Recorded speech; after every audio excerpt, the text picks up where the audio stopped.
Well, COVID or no COVID, the Bhumi Pujan for Ayodhya's Ram Temple is going to be a grand affair on the 5th of August to be attended by Prime Minister Modi himself.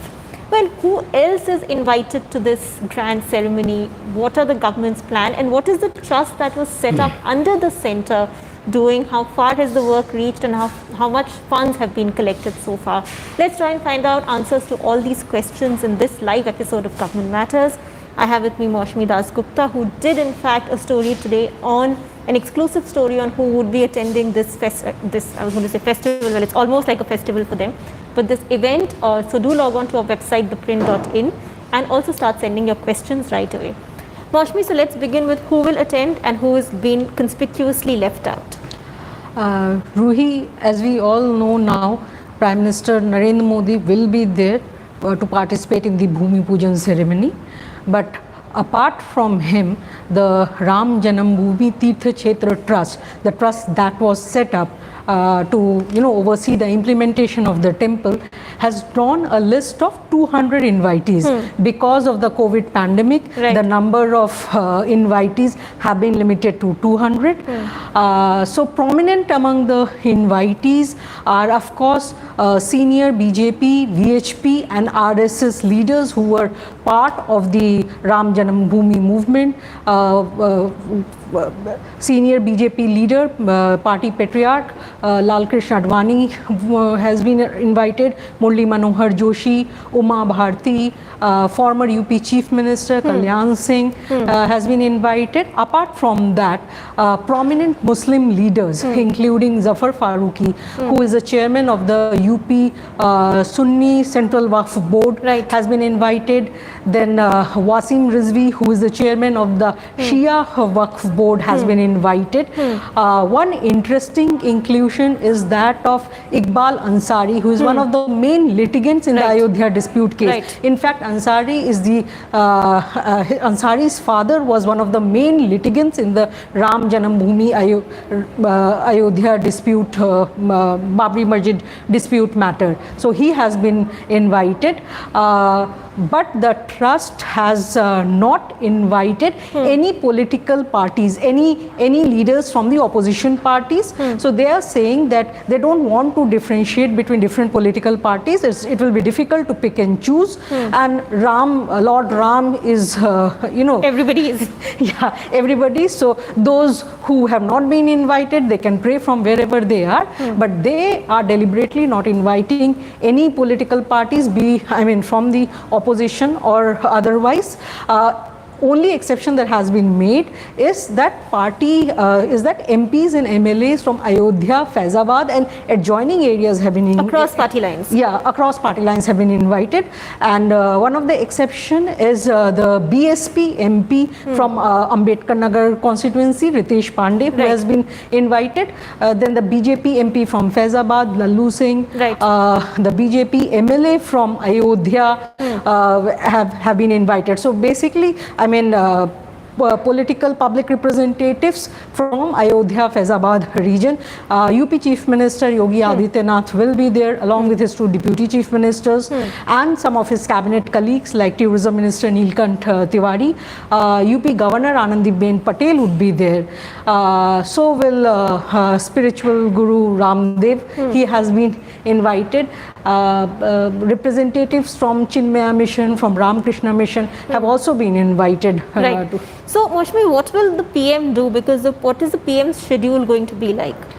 Ruhi, our sources are telling us right now that PM will go to the Ram Janambhoomi premises, the place where the Bhumi Pujan will be held, around 12:15, because the auspicious time that the saints there have taken out for the main ceremony is between 12:30 to 12:45. So that's when Prime Minister would sit and participate in the Bhumi Pujan ceremony.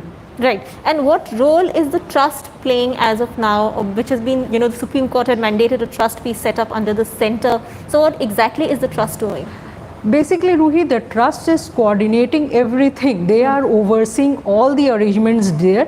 with help, of course, from volunteers of the VHP, which has been spearheaded the Ram Janambhoomi movement from the very beginning. So they have been, the trust has been overseeing everything. The trust has prepared an invitee list. They have on the ground also, they are making all the arrangements, lot of arrangements, because the Prime Minister will be there.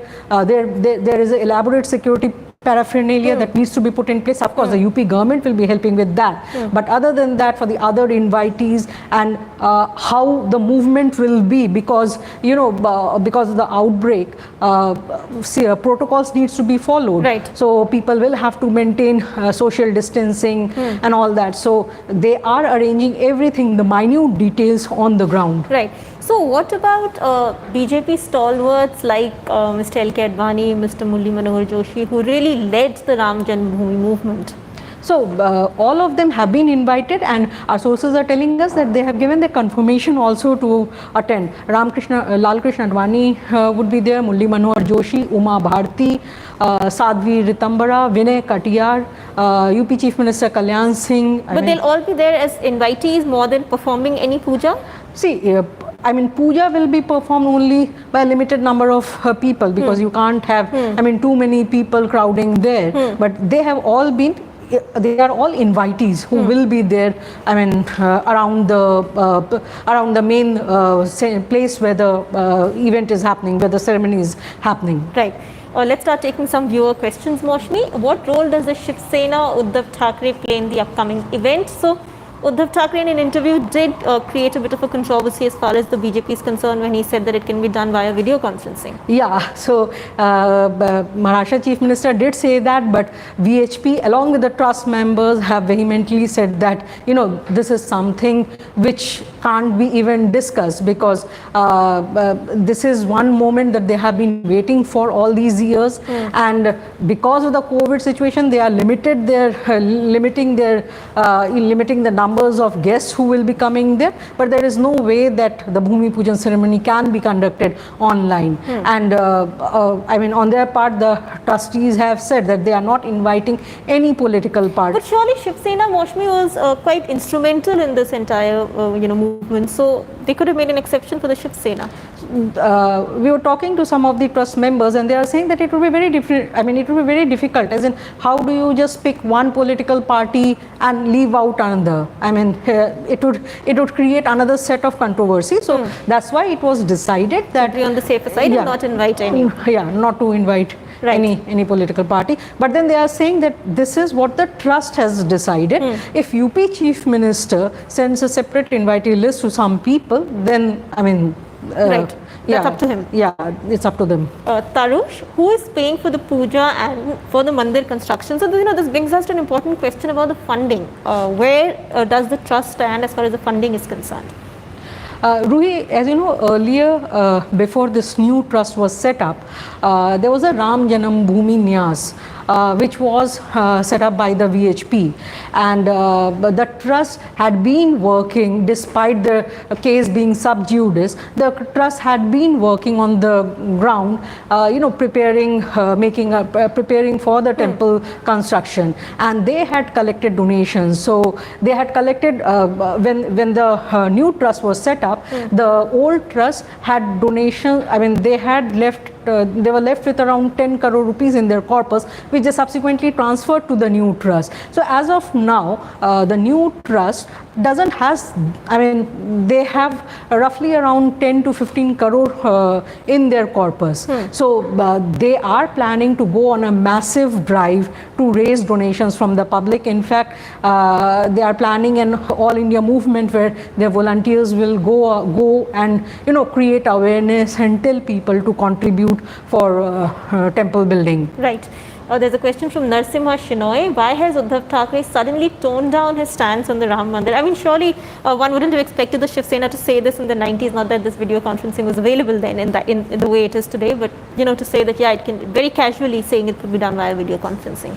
Is it because of the alliance that they're in Maharashtra? That is one of the issue, and also, they would also want to be part of it, but unless and until you are formally invited. In fact, that's why the trust is saying that the trust has not invited any central ministers also. I mean, they are saying that if the UP chief minister invites, I mean, it's up to them, but the trust is not inviting any central ministers also. So, I mean, they want to send out a message that only those, who have been, of course, they are inviting all these saints in Ayodhya and across the country, as well as heads of the akharas, the different Hindu sects that are there to the event. But with 200, the number is very limited. So right. There's a YouTube user who wants to know whether Mohan Bhagwat and other RSS leaders have been invited. Yeah, RSS chief Mohan Bhagwat and RSS general secretary Suresh Bhaiyaji Joshi are among the invitees. Right. And they have, sources say that they have agreed.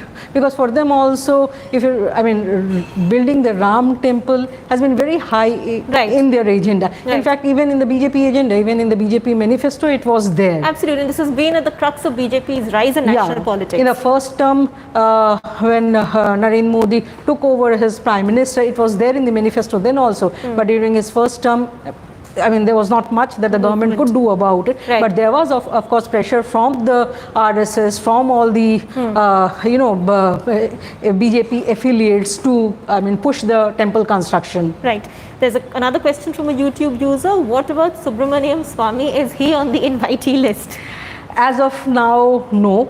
But if there are, if some tinkering is made to the list and if his name finally finds place in the final list, we don't know. But yeah, the list that the Ram Janambhoomi Trust has finalized as of now, Mr. Subramaniam Swamy's name doesn't find mention there. What has the pushback been from the opposition? So, especially considering the timing, at this point the country is battling an unprecedented pandemic. And on the other hand, you have this grand event. 200 people may be less for the kind of event the VHP and BJP have planned for all these decades, but it's not a small event to have 200 people.